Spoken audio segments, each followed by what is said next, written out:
What's up everybody, it's Sean here, back today to give you guys a review of the Adidas Yeezy Knit Runner in the Sulfur colorway. Today's video is sponsored by the good people from Heffelux. So Heffelux is my favorite go-to sneaker insoles, and they sell eTPU insoles, which essentially is the same material as Adidas Boost. So if you're looking to add some additional comfort for your shoes, be sure to check out their website down below. You'll see they sell 4 different insole options, so depending on the type of insole density and cushioning setup that you want, there's basically something for everybody. So I've been a paying customer of Heffelux for years now, so when they approached me to sponsor my videos, it was an easy no-brainer yes. So be sure to use the code SEANGO at checkout to get 15% off your entire purchase, and be sure to tell them I sent you. So back to the shoes, if we've learned anything about Yeezy and Adidas releases, it's that they're never afraid to push the boundaries. We've gotten Yeezys that look like alien shoes, dumplings, and skeleton Crocs, so it's really no surprise when they hit us with images of this knit runner. So this is the latest Yeezy silhouette to release, and they dropped on September 23rd exclusively at yeezysupply.com, and they retailed for a price of $200 US, which is roughly 250 Canadian. And the official colorway for this shoe is simply just Sulfur. So here's a quick look at the box, and just like all your other Adidas Yeezy releases, this comes in this brown natural colored cardboard box. On the top we have Knit Runner printed in this bold black lettering, and then on the side it says here Yeezy Knit Runner made by Adidas, and then the size label. So as for the shoe or slipper or clog or whatever you want to call these arguably might be Adidas and Yeezy's most controversial and most strange silhouette so far. People have been roasting the shoe online, calling it things like a banana, calling it things like Homer Simpson from the top. And I can't lie, it's a pretty strange looking silhouette, but it definitely intrigued me. And the fact that these sold out on release day and they're fetching for crazy amounts on the secondary market really shows you the power of marketing and how far Adidas and Yeezy can push their designs and still have a successful sellout. So diving into the details, in simple terms if I had to put it, this is essentially a foam runner covered with a knit upper. So the majority of the upper is covered in this mustard yellow colored knit, which has a bit of a rough texture to it, almost as if this yellow colored finish was painted directly on top of a knit base. This upper portion, which is done in this tan colored finish, this doesn't have that same rough texture to it, and it feels much softer and stretchier in hand. Surrounding the opening of the shoe, the knit here has this unfinished rolled look to it, which actually helps with the stretchability of this area, and it helps get your foot in and out of the shoe. And then printed on top on the lateral side, we have the respective size of the shoe, so in this case, this is a size 10.5 US. So underneath this knit exterior, Adidas has incorporated a foam layer underneath. So this is something you can't really see without touching, but if I squeeze this toe box area, essentially this shovel shape right here, underneath this is a thick layer of foam. So this explains why this toe box area is so bulky and so bulbous. So below the toe box area, the midfoot area, there's actually no foam underneath, and it's simply just straight knit material. But then as we move towards the back heel, there is additional foam back here, essentially acting as a foam heel counter. And on the interior of the shoe, hugging the back ankle area, there's 2 layers of foam padding on both the left and right side respectively, which definitely helps with the comfort on this shoe. And I did want to point out that underneath this knit material, so there's another layer of foam, which is that chunky part, but the layer actually touching your foot on the interior of the shoe is actually like a thin layer of nylon, which means your foot doesn't actually come in contact with the foam material like the foam runners. And then on the bottom of the midfoot of both sides of the shoe, the knitted upper is indented and stitched down onto the midsole, which I personally thought was much needed, as it gives the side profile of the shoe much needed shape. Taking a look at the insoles, these come with a very thin foam line insole. It's finished in this tan color on the top. We have the size tag in the middle, along with Yeezy and Adidas branding stamped on the heel in black.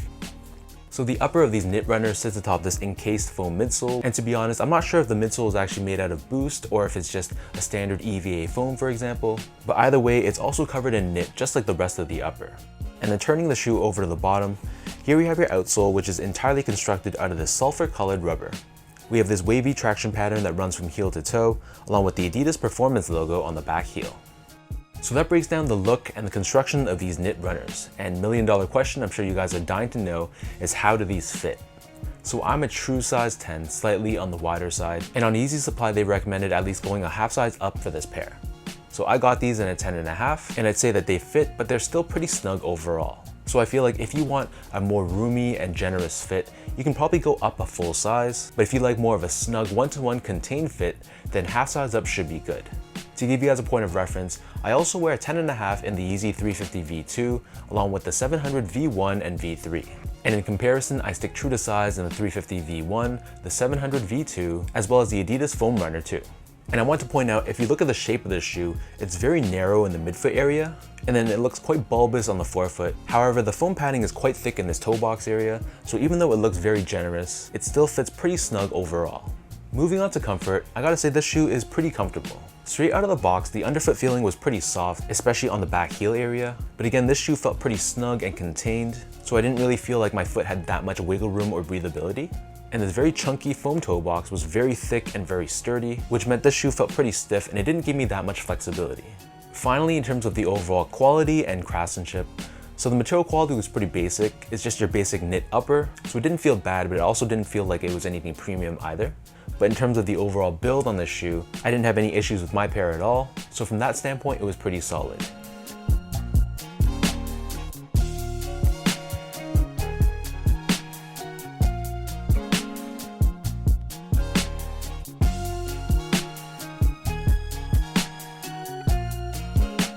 So with all that out of the way now, let's lace these up and I'll show you guys how these look on feet.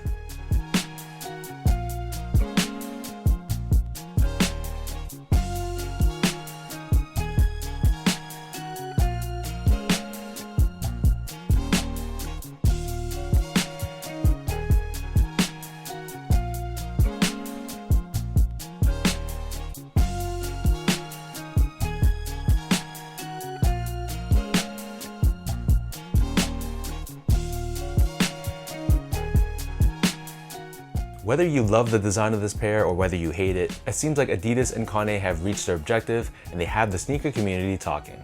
With this being the debut colorway, it made sense why Adidas made this such a limited release. But to be honest, I wouldn't be surprised if they restock down the line or if they flood us with a ton of new colorways down the road. And if you ask me, is this worth the resale price? I would say it's definitely not. It's a very interesting looking pair. I don't know quite what to make of it, but really the hypebeast side of me doesn't hate it and I've definitely seen worse. So let me know in the comment section down below what you guys think about this Adidas Yeezy Knit Runner. What are your overall thoughts on the silhouette, and is this a pair you think you would pick up in the future, or is this an easy straight pass for you? If you guys like this video, be sure to like, comment, and subscribe to my channel if you haven't yet. You can follow me on Instagram at esgo8, check me out on Twitter at sean.go, and visit my website at seango.ca. I also have a podcast called the Channel 8 Podcast. So the video version I upload right here onto my YouTube channel if you want to watch that, but if you want to stream just the audio only version, you can check it out on most of your major podcast platforms, including Spotify, Apple, and Podbean. So thank you guys so much for watching. Hopefully you guys enjoyed this review, and I'll catch you guys all in the next one.